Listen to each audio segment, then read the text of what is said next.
family betrayals, hidden truths, and the courage to break free. Imagine growing up as the invisible child, overshadowed by a sibling who could do no wrong. Picture a family where love feels like a transaction, and your worth is measured by how well you conform to their rigid expectations. Now, add a twist. What if the golden child who tormented you for years suddenly needs your help to save their own skin? Would you forgive them?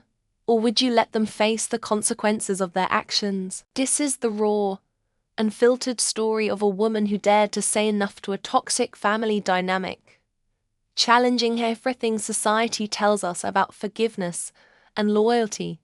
Buckle up, because this tale will make you question whether blood is truly thicker than water. The Invisible Sister. A childhood of rejection. At 28, I carry the scars of a childhood spent in the shadow of my 30-year-old brother. To my parents, he was the golden child, the son who could do no wrong.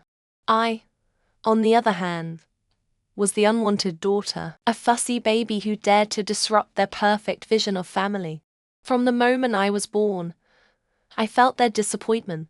They never wanted a girl, and they made sure I knew it. My brother, with his easy charm and compliant nature, was their pride and joy.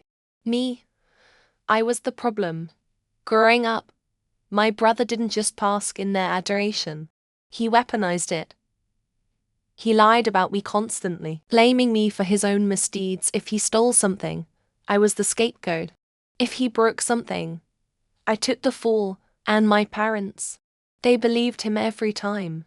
No questions asked. It wasn't just neglect, it was betrayal. A slow erosion of my trust in the people who were supposed to protect me. He bullied me relentlessly, sabotaged my friendships, and turned my own friends against me. I was isolated, powerless, and invisible in my own home. Picture this. A 10-year-old me, crying in my room after my brother convinced my best friend to ditch me for his clique. He'd smirk, knowing he'd won, while my parents praised his leadership. This wasn't just sibling rivalry, it was a calculated campaign to keep me small. And the worst part, my parents always took his side, reinforcing the narrative that I was the problem, the outsider in my own family. Why does this matter?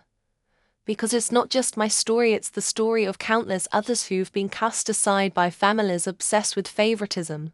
Psychologists call this scapegoating, a dynamic where one child is unfairly blamed to maintain the family's fragile equilibrium.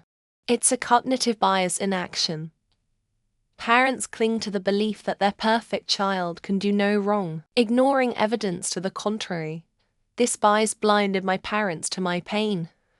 And it's a trap too many families fall into. Are we so afraid of shattering our illusions that we'd rather sacrifice one child than face the truth?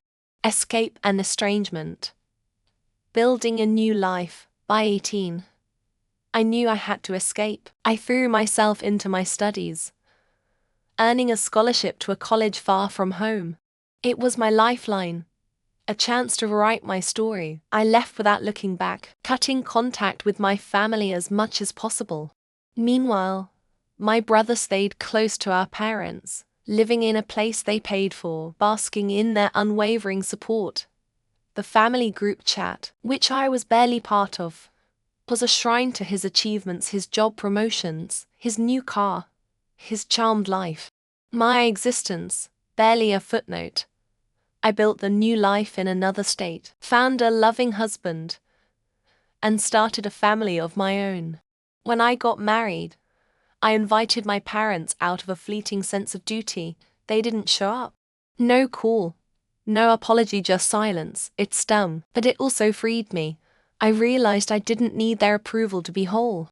Now, pregnant with my second child, I've found peace in the family I've created. My husband's parents are warm and supportive, a stark contrast to the cold traditionalism of my own.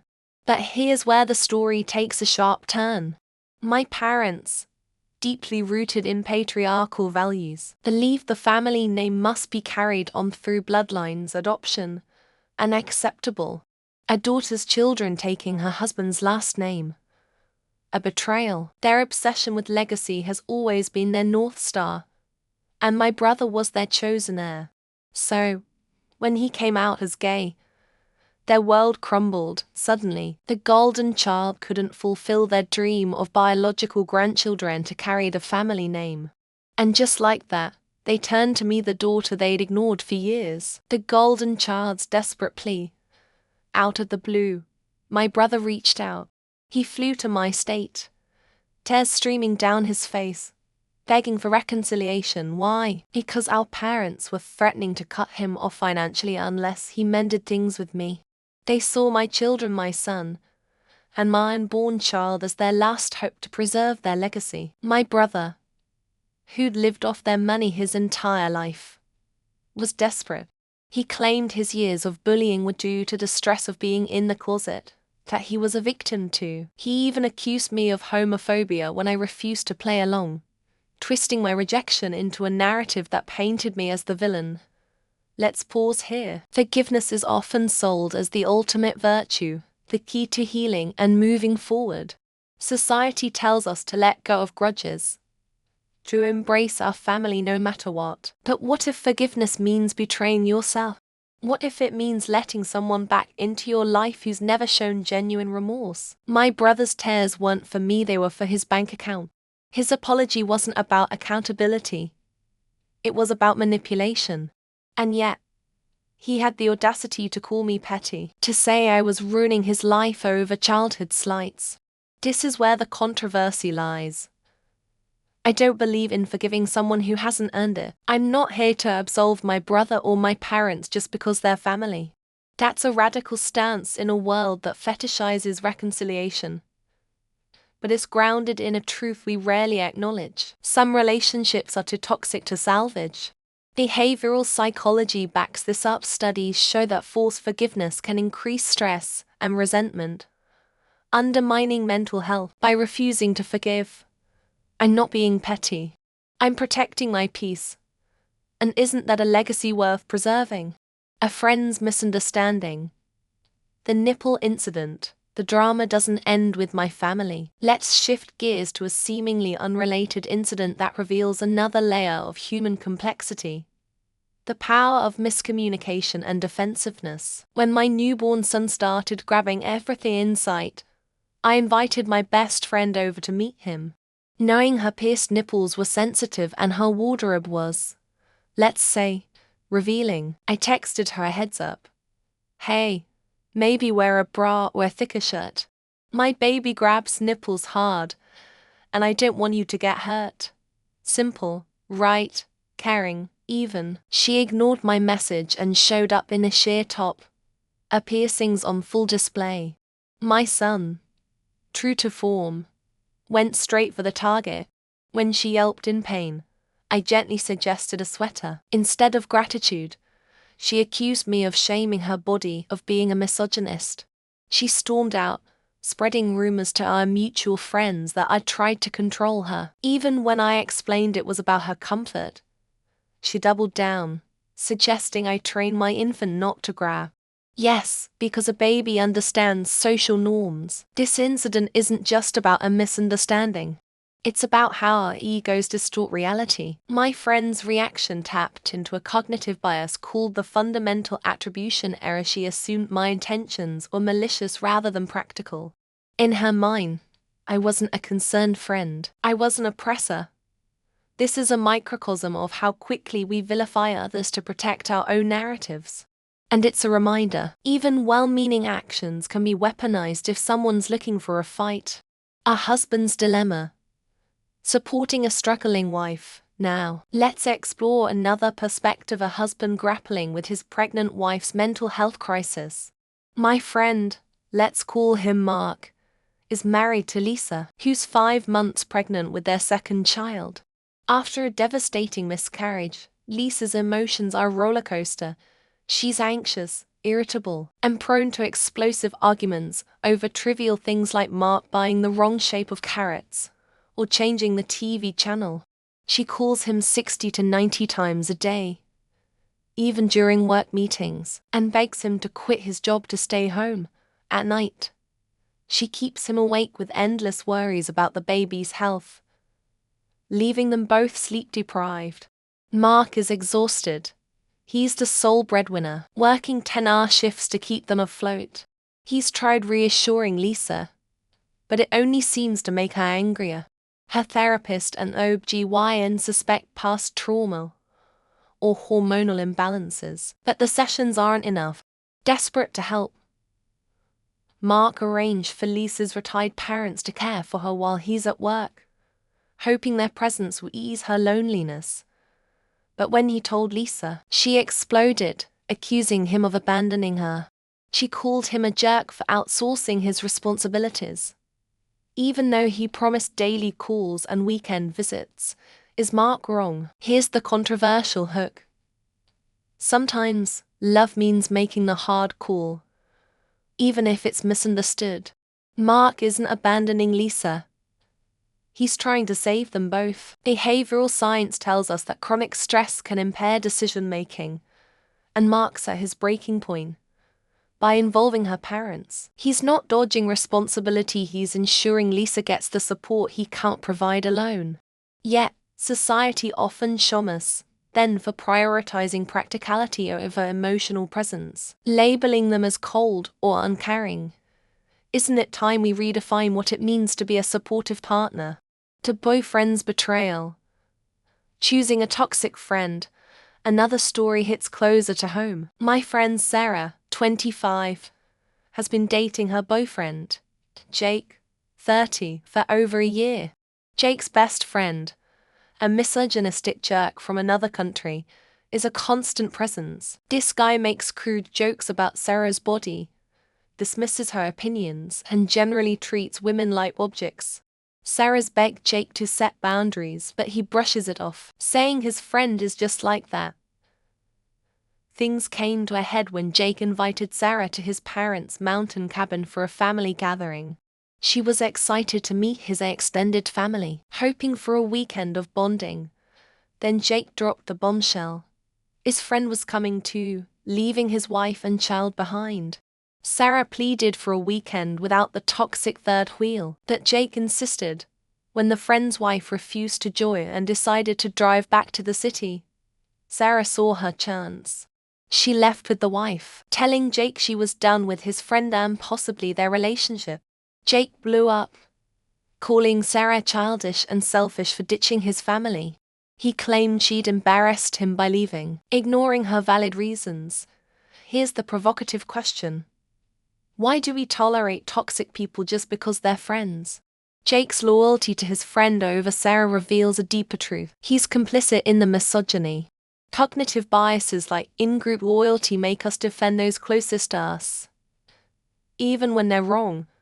But at what cost? Sarah's departure wasn't just a protest, it was a reclamation of her dignity. Should she go back?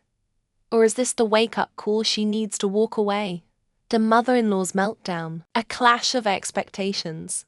Finally, let's dive into a story that's both relatable and infuriating.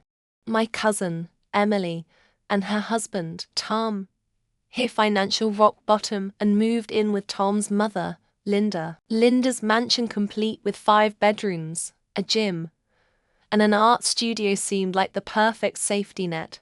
But there was a catch. Linda's lifestyle didn't mesh with Emily's young kids. Linda loved sleeping until 10 a.m., while Emily's toddler and newborn are up by 6. Their cries are echoing through the house. At first, Emily felt guilty for disturbing Linda's sleep.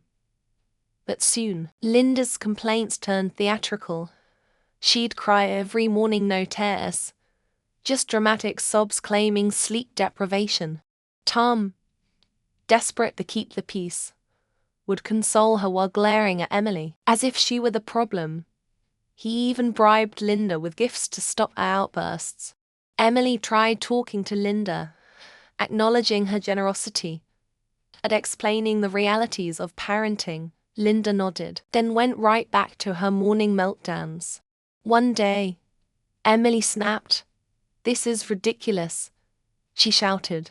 "You're crying over not sleeping until 10, like that's a human right." And Tom, "Stop enabling her," Linda exploded. accusing Emily of disrespecting her in her own home. Tom sided with his mother, leaving Emily feeling like an intruder. Here's the controversial stance. Linda's not the victim, she's the architect of her own misery. Her entitlement, fueled by a lifetime of privilege, blinds her to the realities of coexisting with a young family. But Emily's outburst, while understandable, crossed a line. Behavioral psychology warns against escalating conflicts in someone else's domain. It rarely ends well. The real question is, where's Tom in all this? His failure to mediate reveals a deeper loyalty to his mother over his wife. Isn't it time we call out spouses who let their parents sabotage their marriages? The resolution: choosing your own legacy. These stories, mine, Mark's, Sarah's, Emily's, share a common thread: the courage to set boundaries in the face of toxicity. My brother's betrayal taught me that family isn't an obligation.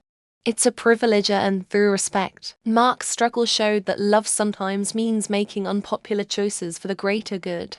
Sarah's departure proved that self-respect trumps loyalty to a flawed partner. And Emily's clash with Linda underscored the importance of mutual compromise in shared spaces. So, what's the takeaway? Stop worshipping at the altar of family or loyalty when it demands your dignity. Challenge the narrative that forgiveness is always noble, or that love means endless sacrifice. Behavioral science tells us humans are wired to seek approval, but breaking free from that instinct is where true growth happens. Create your own legacy, one built on authenticity, not obligation. For me, that means keeping my family at a distance. My children will grow up knowing they're enough, without the weight of a toxic lineage. For you, it might mean having that hard conversation, walking away from a bad relationship, or standing up to an entitled in-law. Whatever it is, do it with conviction. The only legacy worth leaving is one that sets you free.